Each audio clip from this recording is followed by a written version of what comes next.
श्रीनाथ जी गुरु गोरखनाथ जी के चरणों में आदेश आदेश आदेश। महामाई महाकाली भैरव बाबा भगवान दत्तात्रेय जी नवनाथ 84 सिद्धों के चरणों में आदेश आदेश आदेश। अलख निरंजन आप सभी को आदेश आदेश।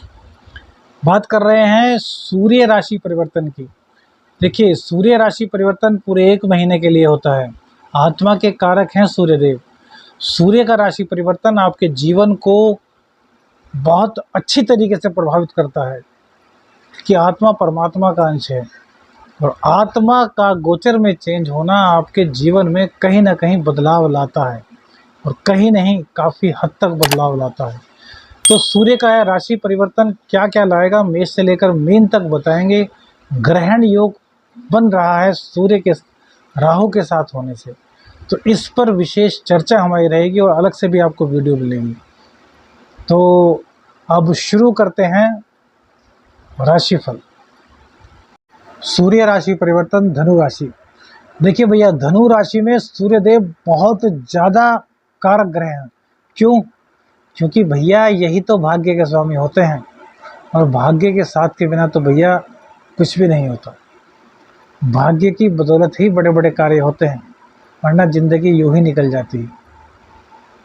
कहते हैं भाग्य का साथ हो तो मिट्टी में हाथ डालो तो वो भी सोना बन जाए, और भाग्य साथ ना दे तो सोना भी मिट्टी में तब्दील होते हुए देर नहीं लगती। तो भैया यह ग्रहण आपके लिए बहुत ज़्यादा दिक्कत पैदा कर सकता है, क्योंकि आपके भाग्य को राहु देवता ग्रस रहे हैं पंचम भाव में। पंचम भाव क्या है? ज्ञान का, आपके प्रेम संबंधों का, आपकी बुद्धि का। पंचम भाव से कई चीज़ों का ज्ञान होता है, आपकी साधना, आपकी पूर्व जन्म, यह सब कुछ पंचम भाव से ही तो जुड़ी होती है। पंचम भाव में जो ग्रहण योग बन रहा है वह इन सब चीज़ों में कहीं ना कहीं कमी लाएगा, अर्थात ब्रेकअप के योग आपके इस कार्यकाल के दौरान बनेंगे।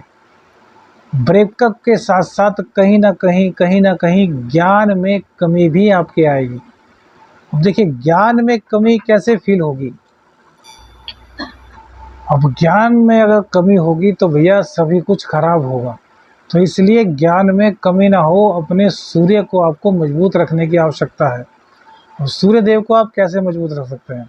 देखिए, सबसे पहले तो सुबह के वक्त आपको जल्दी उठने की आदत डालनी होगी। सूर्य उदय से पहले आपको हर हालत में उठना ही होगा।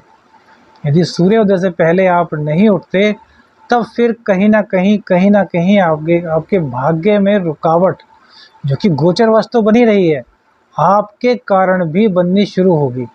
तो सूर्योदय से पहले आपको उठना होगा यदि आप धनु राशि के हैं। वह तो सभी राशि के लोगों को सूर्योदय से पहले उठना चाहिए, लेकिन धनु राशि के लिए बहुत ही महत्वपूर्ण है। प्रेम संबंधों में आपके कहीं ना कहीं दिक्कत होती हुई दिखाई दे रही है। तो भैया अपने रिश्ते के प्रति यदि ईमानदार रहेंगे तो फिर इस तरह की दिक्कतें बहुत कम आएंगी। लेकिन यदि आप बहक गए, आप ईमानदार नहीं रहते, तो फिर आपको दिक्कतों का सामना करना ही पड़ेगा। अब आप कहेंगे कि यह तो गोचर के कारण हो रहा है। तो भैया गोचर तो जो करेगा वो करेगा, लेकिन ईश्वर ने इंसान को बुद्धि प्रदान की है। अब आगे गड्ढा है, लिखा है हमारे भाग्य में कि इस गड्ढे में गिरना है, लेकिन ज्योतिष की मदद से आप जान गए कि आगे गड्ढा आएगा और उसमें आपका गिरना तय है। लेकिन ज्योतिष के माध्यम से जब आपने जाना कि गिर सकते हैं, तो भैया फिर बुद्धि है, उस बुद्धि के द्वारा आप उस गड्ढे में गिरने से बच सकते हैं। अब इसका मतलब यह नहीं कि विधि में लिखा है तो गड्ढे में नहीं गिरेंगे, गड्ढे में तो गिरेंगे। गड्ढे में गिरने से उतनी तगड़ी चोट आपको नहीं लगेगी जितनी की लगनी तय थी। जैसे कि आपको फ्रैक्चर होना था तो मामूली सी खरोच आ जाएगी, अर्थात विधि का विधान भी नहीं टलेगा और आपकी बुद्धि का प्रयोग भी हो जाएगा। प्रिकॉशंस मस्ट होता है। देखिए, बीमारी आने से पहले यदि सावधानी बरत ली जाए तो बीमारी आएगी ही नहीं, और यदि हल्का फुल्का असर भी होता है तो उस बीमारी को ठीक किया जा सकता है। इसीलिए हमने यहाँ आपको बात बताई कि भाग्य का जो ग्रहण पंचम भाव में है, इसलिए आपको बहुत सावधान रहने की आवश्यकता है। यदि आप गर्भवती महिला हैं तो भी आपको बहुत सावधान रहना है। गर्भ गिरने की संभावना यहाँ पर व्यक्त की जा सकती है। यदि 3 महीने से पूर्व का आपका गर्भ है तो फिर आपको बहुत ज़्यादा सावधान रहना है। आपका गर्भपात होने का योग इस ग्रहण के कारण बनना दिखाई दे रहा है।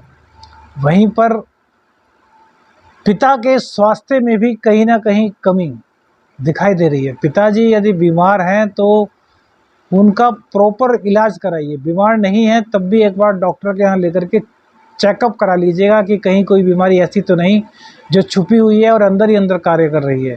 तो ऐसी बीमारी का पता डॉक्टरी चेकअप में लग सकता है, जिसको कि मेडिकल बोलते हैं। इसके अलावा यदि सपने आपको डराएं, हो सकता है इस बीच में आपको सपने कहीं ना कहीं कुछ अलग तरह के दिखाई दे, तो उन सपनों से डरना नहीं है। देखिए, डूबता वही है जो तिरैया होता है, जो तैरना नहीं जानता वो ज़्यादा आगे जाता ही नहीं। तो यदि आप किसी भी चीज़ पर घमंड करते हैं, आपको पता है कि आप ये सबसे अच्छी तरीके से जानते हैं, तो आपके गिरने का वक्त शुरू हो चुका है, काउंटडाउन शुरू हो चुका है। तो अभिमान को पूरी तरीके से त्याग दीजिएगा। यह मत सोचिएगा कि मैं ही सबसे ज़्यादा जानता हूँ। आपसे अधिक जानने वाले बहुत लोग हैं। परिस्थितिवश वह आपके सामने अभी तक नहीं आ पाए थे, यह बात अलग है। लेकिन अब गोचर में जो स्थिति बनी हुई है उसके अनुसार आपके सामने आपसे भी ज्ञानी व्यक्ति आ सकता है। और आप यदि अभिमान करेंगे, सबसे बड़ा मैं हूँ यह कहेंगे, तो फिर आपको मुँह की खानी पड़ेगी और आपकी इंसल्ट भी हो सकती है।